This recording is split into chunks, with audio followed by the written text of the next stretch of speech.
Now, I was convinced to make this video, so if it turns out to be bad, then it wasn't my fault, but if it turns out to be good, then of course it's because of my talent.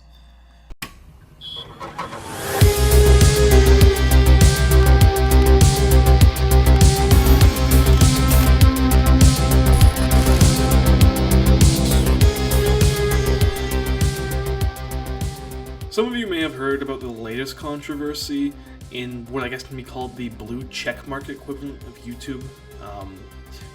You know all the faces. I don't even have to drop names at this point.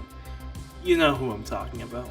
So basically what happened is Idubbbz' girlfriend is selling lewd pictures on a website called onlyfans.com, which is basically a website where you go to buy like lewd or nude pictures from e-girls you like. You know, it's truly a website for patrician males. Only the best of the best go here.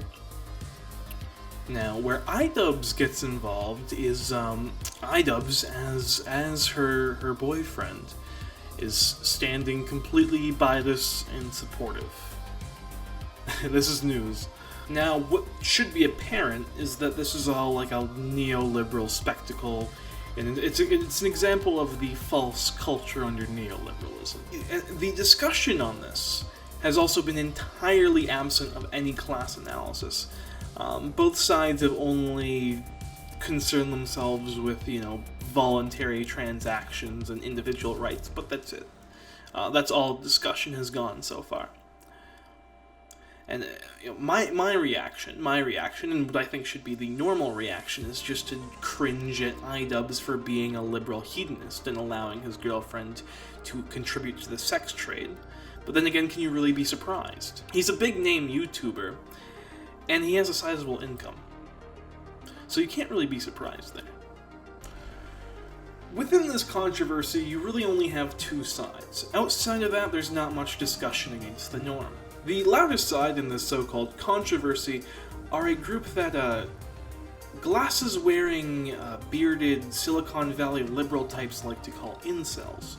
Do you think I, Thought Slime, the guy who almost cried when he talked about a Superman comic he liked, am going to be a huge benefit to you in a firefight? Now, I'm not sure if they self-identify as such, but that is what they call them. So for the sake of this video, we're calling this group the InCells. Their main gripe with Idubbbz is that I guess he isn't keeping his woman under control or something.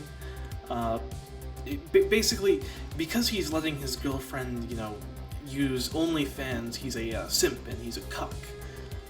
We know that the people using OnlyFans are, virile, ultra-masculine gigachad, so we do know they have a point there. Personally, I don't really understand these simp and cuck remarks, because I can understand why, like, a guy would date, like, a stripper, like, someone else like this, just because of the rise you get from, the fact that there's all these, like, thirsty ass dudes like ogling at her, but you can have that tonight if you want to.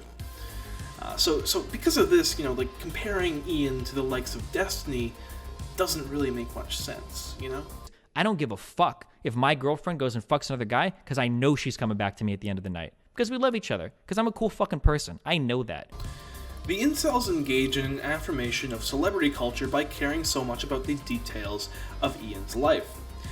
Now, instead of only being seen as someone who practices a questionable relationship ethic, he is now made to be an icon of a devious counterculture, which is nothing but a construction. Ian and his girlfriend's lifestyle only affirm the economic base, which is an open, liberal variation of capitalism, which for the sake of its stability is hindered on one hand by the social duties that are a result of the class corporatism, as a synthesis of the humanist collaboration of the bourgeois philanthropists and socialist parliamentarians towards social peace. And on the other hand, by mass corporate revenue through the means of rent and speculation in real estate, finance, oil, and mineral wealth, and also through the software industry. The software industry is the most recent industry which has become increasingly neo-feudal and rent-based. This is because software development, which while being productive, produces a commodity that can be consumed an infinite number of times. Therefore, earnings from software is not a result of profits made in production, but a result of the tech bourgeoisie's software speculation through the means of intellectual property. It should also be noted that Idubbbz belongs to a petty bourgeois stratum of this new class, which, even if its tech specialists occupy a proletarian position, are paid off by the revenue from digital rentiering.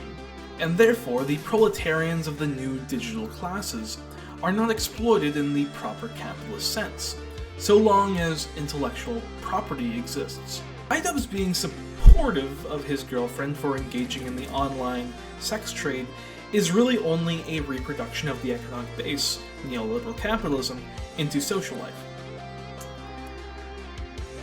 However, celebrity culture is able to market this as rebellious and countercultural, thanks in part to InCells. Those who take the side of Ian also delve into the same depths of celebrity culture by validating his lifestyle as something progressive and not the epitome of the current state of affairs into a relationship. It should come as no surprise that these woke type of people, these liberal bugmen, often look to celebrity lifestyleism as an example of progressive ideals, a source for inspiration. And they feed into this. Why shouldn't she be able to make money doing that?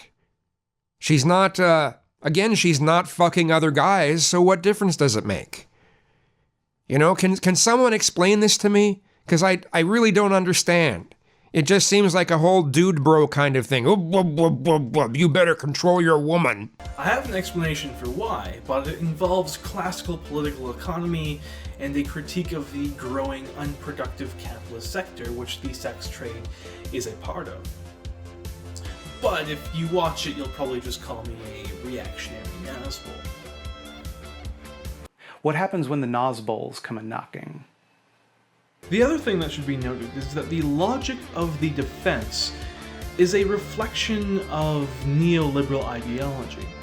This "it's none of your business because it's Ian's life, not yours" kind of defense is based on the notion that we exist as atomized individual consumers, whose choices have no social impetus. It's a neoliberal revival of the rational humanist notion that humans are born with this inherent capability to reason. The proper materialist view is that humans do not possess any inherent capability to reason. Rather, it is developed through socialization. Therefore, the health of the collective and the health of the individual reflect each other. We also understand that if reason is found through the collective, so too is individual freedom, as the collective is our method of self-development and expression. So assuming that you are materialist in thought, you should know that this "it's not any of your business" rhetoric is liberal idealist garbage.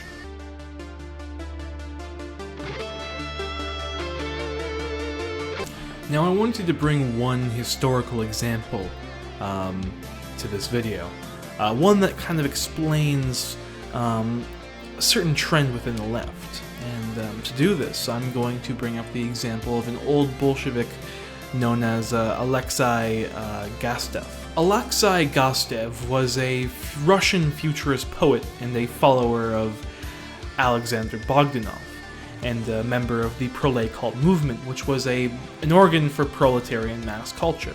Now, he was a metal worker who found great interest in machines, to the point of sort of this romantic view of machinery, this idealistic view of machinery. He took this ideation of machines and the motions of machine labor to such an extreme that he believed the greatest emancipation?